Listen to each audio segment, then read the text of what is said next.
So ngayong araw guys, ang i-train natin ay yung legs natin para lalong mag-improve yung legs natin. So yung unang workout natin sa legs natin guys, ito yung step lunge. So ang ginawa ko naman dyan sa step lunge guys is 3 sets tapos 12 repetition. Pagkatapos naman natin nag-step lunge guys, is dumiretso naman tayo sa squat racks natin. Tapos ito naman yung pangalawang workout natin guys, yung squats. So ang nagagawa na nating repetition dito sa pinakamalaki nating barbell guys is 12 repetition na. Dati halos 8 to 9 repetition lang yung nagagawa natin. Pero yun is nakakagawa na tayo ng 12 repetition tapos 3 sets yung nagawa ko dito. So yun guys, medyo nagpo-progress yung strength natin kasi 12 repetition na yung nagagawa natin dito sa squats na pinakamalaking barbell natin. So dati kasi is 8 to 9 lang.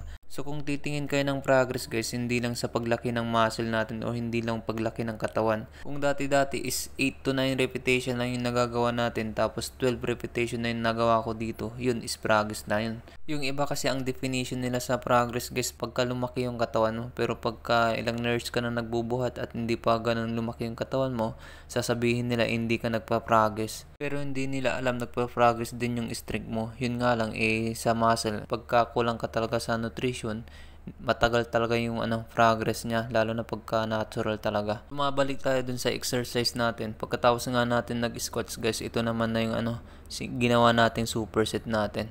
So dyan naman is 6 repetition lang yung ginawa ko dyan, pang sundot lang dun sa ginawa nating 12 repetition sa squats natin. Bali 3 sets yung ginawa natin dyan. So ginagawa ko lang tong supersets guys pagka nagwo-workout tayo, pagka hindi pa ganun nasagad yung workout natin.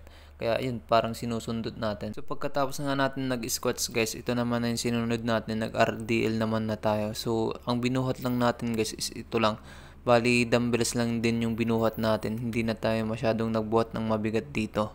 At gumawa naman na tayo ng dyan guys, 4 sets tapos 12 repetition. So itong pag-workout natin guys is ito lang yung libangan natin. Sa lahat ng libangan guys, ito yung pinakamaganda. Gumaganda na yung katawan mo, nagiging healthy ka pa. Pero syempre, depende pa rin sa'yo kahit yung iba kasi nagbubuhat tapos umiinom pa din, naninigarilyo, kung ano-ano yung kinakain, mamantika.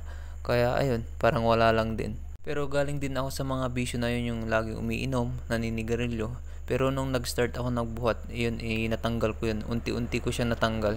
Hindi siya natanggal ng weeks, buwan din, pero at least natanggal natin siya. Kasi pagka nag-start kayo nagbuhat at gusto nyo maging healthy at gumanda yung katawan nyo, pipiliin nyo talaga yung tanggalin yung mga bisyo nyo. Pero pagka pinisyo nyo yung pagpapaganda ng katawan, masakit din sa bulsa, pero maganda yung dulot niya. Kaysa magbisyo ka ng alak, sigarilyo, masakit din sa bulsa yun, tapos unti-unti ka niya papatayin. So yun yung mga legs workout natin.